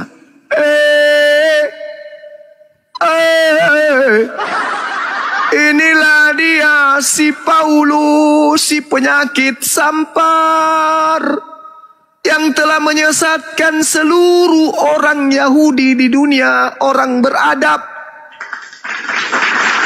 Dan dia adalah tokoh dari Kristen. Yang kedua, kita dihantarkan kemana teman-teman? Dihantarkan ke Kisah Para Rasul 21 nomor 15 sampai nomor 26. Apa yang tertulis di sana? Ternyata saudara-saudara Islam Kristen, dengar. Ternyata di dalam Kisah Para Rasul 21 nomor 15 sampai nomor 26, Paulus bertaubat dari mengajarkan ajaran Kristen. Subhanallah. Tidak percaya? Silakan Anda buka Kisah Para Rasul 21 nomor 15 sampai nomor 26. Paulus bertaubat dari mengajarkan surat-suratnya. Kalau ada yang berkenan untuk membaca, silakan kita simak.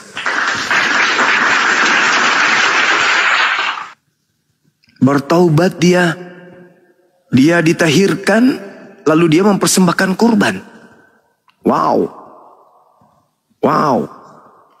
Padahal dia sudah mengatakan Yesus adalah kurban untuk sekali.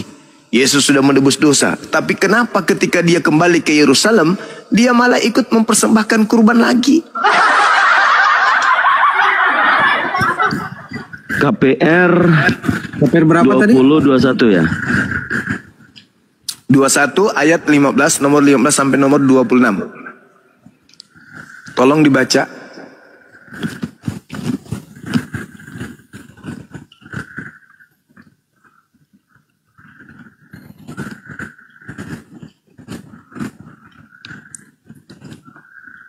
Hoi!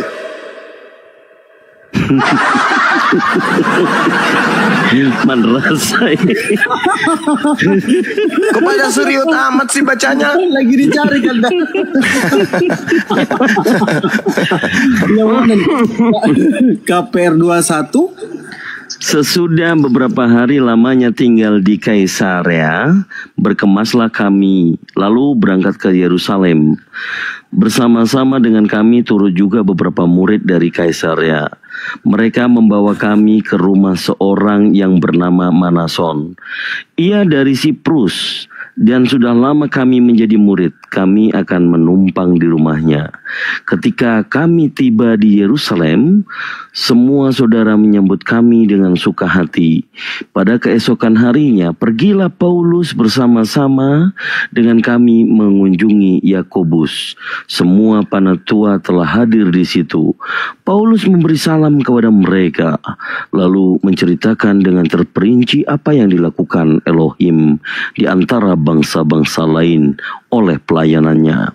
Mendengar itu mereka memuliakan Elohim. Lalu mereka berkata kepada Paulus, "Saudara, lihatlah, beribu-ribu orang Yahudi telah menjadi percaya, dan mereka semua rajin memelihara hukum Taurat. Tetapi mereka mendengar tentang engkau, bahwa engkau mengajar semua orang Yahudi yang tinggal di antara bangsa-bangsa lain untuk melepaskan hukum Musa, sebab engkau mengatakan supaya mereka jangan menyunatkan anak-anaknya dan jangan hidup menurut adat istiadat kita. Jadi bagaimana sekarang? Tentu mereka akan mendengar bahwa engkau telah datang kemari. Sebab itu lakukanlah apa yang kami katakan ini. Di antara kami ada 4 orang yang bernazar. Bawalah mereka bersama-sama dengan engkau. Lakukanlah pentahiran dirimu bersama-sama dengan mereka, dan tanggunglah biaya mereka, sehingga mereka dapat mencukur rambutnya. Maka semua orang akan tahu bahwa segala kabar yang mereka dengar tentang engkau sama sekali tidak benar, melainkan bahwa engkau tetap memelihara hukum Taurat.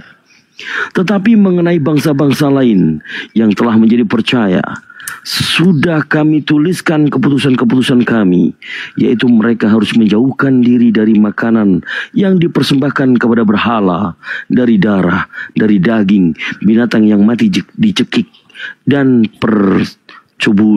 percobulan. Pada hari berikutnya Paulus membawa orang-orang itu serta dengan dia. Ia mentahirkan diri bersama-sama dengan mereka, lalu masuk ke Bait Elohim untuk memberitahukan bila mana pentahiran akan selesai dan persembahan akan dipersembahkan untuk masing-masing. Pertanyaan saya, sebagai Yudaism, persembahan apa yang dipersembahkan oleh Paulus pada saat pentahiran? Minggir, saya jawab. Silakan. Jadi, ya. Minggir, saya jawab. Ambo, jawab. Pentahiran siapa? Yang mana? pentahiran yang Yesus katakan di dalam Matius 8 nomor 4. Silakan Anda baca.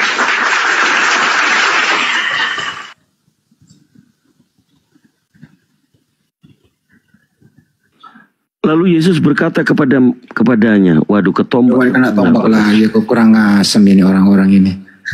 Tidak bisa melawan Bang Juma pakai data, argumentasi, akunnya yang dihajar. Kalahkan kami dengan ilmu dan data. Bukan cara Belanda yang lu pakai, Kocluk.